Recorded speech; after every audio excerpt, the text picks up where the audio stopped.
کے علاقے شاہ فیصل کالونی شمع شاپنگ سینٹر کے قریب تیز رفتار واٹر ٹینکر کی ٹکر سے موٹر سائیکل سوار موقع پر دم توڑ گیا۔ علاقے کے مکینوں نے واٹر ٹینکر کے ڈرائیور کی فرار کی کوشش ناکام بناتے ہوئے واقعے کے خلاف احتجاج کیا۔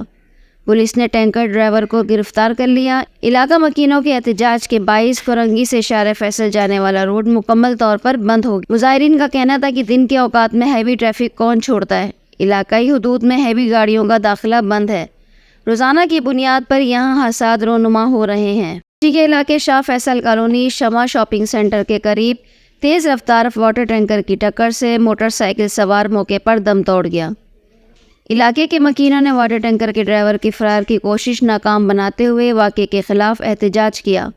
پولیس نے ٹینکر ڈرائیور کو گرفتار کر لیا۔ علاقہ مکینوں کے احتجاج کے باعث فرنگی سے شارع فیصل جانے والا روڈ مکمل طور پر بند ہو گیا۔ مظاہرین کا کہنا تھا کہ دن کے اوقات میں ہیوی ٹریفک کون چھوڑتا ہے، علاقائی حدود میں ہیوی گاڑیوں کا داخلہ بند ہے، روزانہ کی بنیاد پر یہاں حادثات رونما ہو رہے ہیں۔